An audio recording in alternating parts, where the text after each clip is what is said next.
Grab a good snack and get ready to drink from the fire hose of credit card knowledge, because today we're going to make the ultimate credit card crash course and answer all of your credit card related questions. What is going on, everyone? I hope you are all having a fantastic day. So if used properly, credit cards can be incredibly useful financial tools, but there's a ton of garbage information and confusing terminology online, but I promise it is not that complicated. So today let's get back to the basics and cover what is a credit card, how can you safely use a credit card, how can you even get a credit card, the advantages and disadvantages of this product, including the differences between a credit and debit card, figure out what the heck cashback and miles and points are. We'll even cover the many common credit card myths that you probably believe, and of course we'll talk about what a credit score is and why you should even bother learning about all of this to begin with. So let's start with the most basic question of what is a credit card? Sounds like a stupid question, but a credit card is simply a plastic or metal physical payment method issued to you, the cardholder, by a bank or other financial institution. And this is commonly confused with a debit card or bank card, but let's make it very clear that these are not the same thing. A debit card or bank card is tied directly to your bank account. So you buy something for $100 and that money comes directly out of your bank account. With a credit card, you buy something for $100 and the bank who gave you that credit card pays for that transaction, and you then are expected to pay them back. Now you may be thinking, what is the point of doing that? And from the bank's perspective, they get to collect interest on the money that you spend, and from your perspective, you get the sign-up bonus and purchase protection, points, miles, and all of the other great benefits that we'll talk about later in this video. But what you need to do is maximize the advantages, like the points and miles and cashback, and minimize the disadvantages, which is the interest and fees that you pay for these products. But how do you win a game against a multi-billion-dollar financial institution? Well, the short answer is you don't. At least we don't as a collective group. I want to make it very clear that you can get some insane benefits from these products and ultimately come out ahead yourself, but someone else is footing that bill. And I can assure you that your credit card company is not just giving away free vacations left and right. They are making a huge profit on these products in the form of interest and fees, and whether or not you have to pay the interest and fees doesn't mean that other people aren't doing that. So yes, I am going to teach you how you can win with these products, but let's say the quiet part out loud and understand that the banks are always going to be laughing all the way to the bank. But that doesn't mean that you can't win personally, and it all comes down to using these cards safely and responsibly. And this one is really simple. You just have to follow two simple rules that I will repeat over and over in this video. Use your credit card as if it is a debit card or cash, and always pay off your card in full every single month. There's a lot of other so-called rules and suggestions and myths that you'll hear online, most of which are complete garbage, but I can promise you that as long as you are treating this card as if it is cash, you'll only buy things that you can truly afford, and you pay it off every single month, and better yet, just set up auto pay, which makes it borderline impossible to dig yourself into a hole. Then you are going to avoid 99% of the interest and fees that are associated with these cards. And the advantage of doing this with a credit card over your regular debit card or bank card is that you get to reap all of the many benefits that the credit card companies offer to draw people in, including cashback and travel benefits and purchase protection, welcome offers, and all of that stuff. Now, there's a million different strategies that these companies use to incentivize new users to sign up, but the most common is either cashback or points/miles. Cashback simply means that you will earn a percentage back for every dollar that you spend, and every card is a little bit different, but just for an example, if you get 2% cash back, then that means that if you spend $100, you will be given $2 back. So you're certainly not going to get rich from this, because spending $100 to get $2 doesn't sound like a great deal.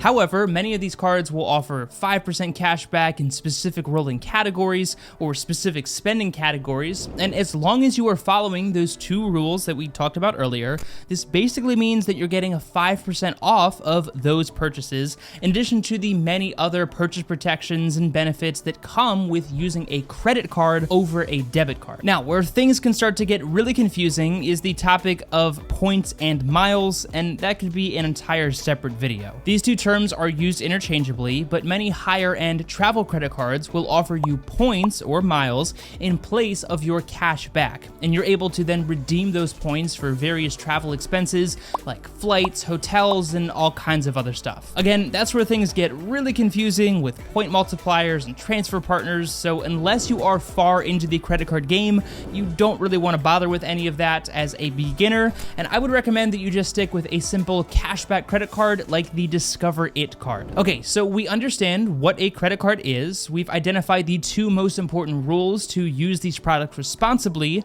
and we have a pretty good understanding of the advantages and disadvantages between a credit and debit card. That's most of what you need to know to get started, but as soon as you start researching anything to do with credit cards, you're going to run into a lot of garbage, confusing information and myths that I want to dispel right now. First of all, no, you do not, nor should you carry a balance on any credit card at any time for any reason. I hear this one all the time with people saying that you should always carry a small balance on your card to make the card provider happy. But remember that if you carry a balance on this product, then you will have to pay interest on that balance, which negates all of the benefits that we just talked about.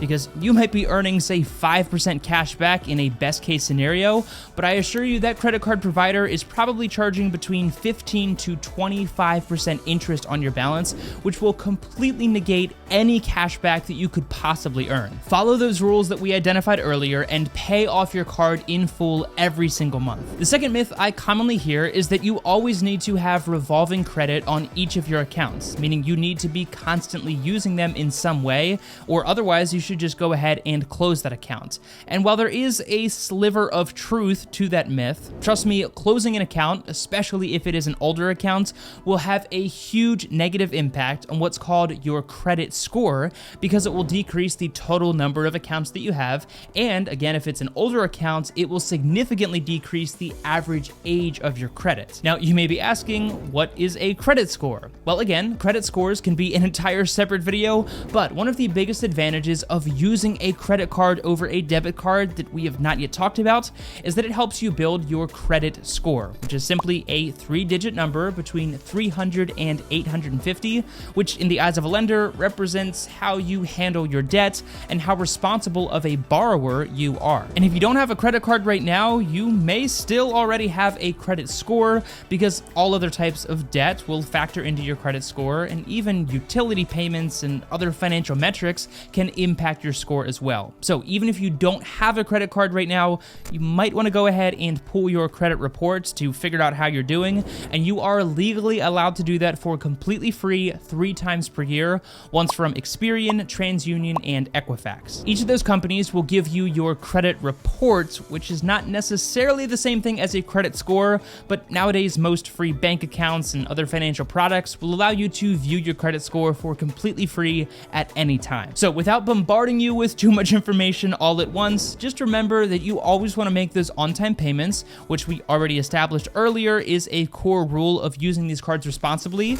And secondly, you want to keep what's called your utilization as low as possible, which just means not using all of the credit that is available to you, which, as you probably connected, ties back to the second rule of using this card as if it is cash. Kind of funny how all of these things overlap. And that credit limit is essentially the spending limit that the card provider puts on your credit card. So with a debit card or bank card, you obviously can spend all of the money that is in that account. So if you have $5,000 in your bank account, then you could technically go out and spend $5,000, although I wouldn't recommend it. But with a credit card, remember that the bank is technically making that purchase for you, and you are then paying the bank back. So in order to keep you from spending all of the bank's billions of dollars, they give you that credit limit, which again is just the spending limit on that particular product. Now, your credit limit is going to vary depending on a number of variables, but usually with a beginner product, you're looking at maybe $500 to maybe a few $1,000s, but most intermediate products are probably from $10,000 and up. And then of course you also have charge cards like the American Express Gold and Platinum cards, which technically have no hard credit limits, but that's a bit outside the scope of today's conversation. All you need to worry about is if you have a card with, say, a $1,000 limit, then you are able to spend up to $1,000 on that card.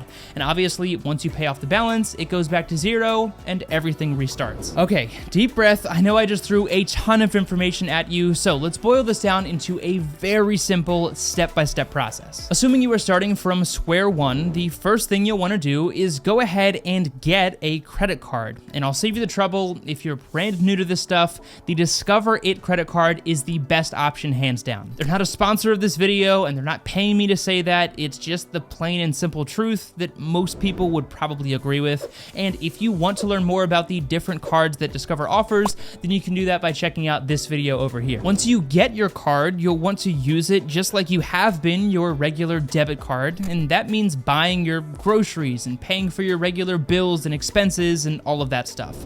What healthy credit card use does not look like is learning that your card has a $5,000 limit and immediately running to Amazon to spend $5,000. That is not how this works. Please don't do that. You will get yourself into a huge mess. Once you've used this card for some of those regular everyday purchases, you'll of course then want to make sure that you pay off that card in full every single month. Most products will let you set up what's called auto pay, so if that is possible, then they will automatically pay off that balance every single month, so I highly recommend that. But the credit card company is going to send you what's called a statement showing how much money you spent, which is called your balance. And on there, they will probably tell you that you only have to pay back, say, $20 of your $300 balance. And that is called the minimum payment. But if you take nothing else from this video, please do not fall for that trap.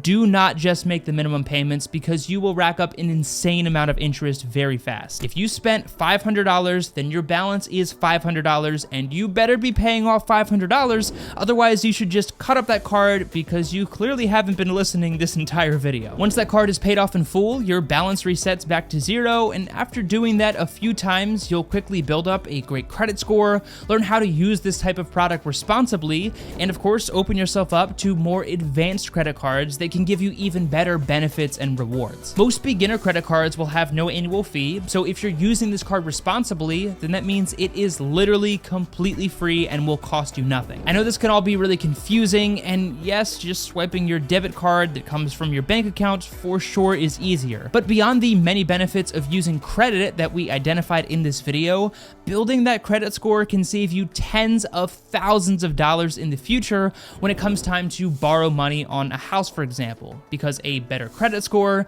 means lower interest rates, and that means that that dangerous piece of plastic could literally save you tens of thousands of dollars. Be sure to check out this recent video on the top 15 best credit cards right now, in my opinion, or you can check out this video to learn more about the Discover It credit cards. Please use your credit cards responsibly, and of course, take it easy, and I'll see you in the next one.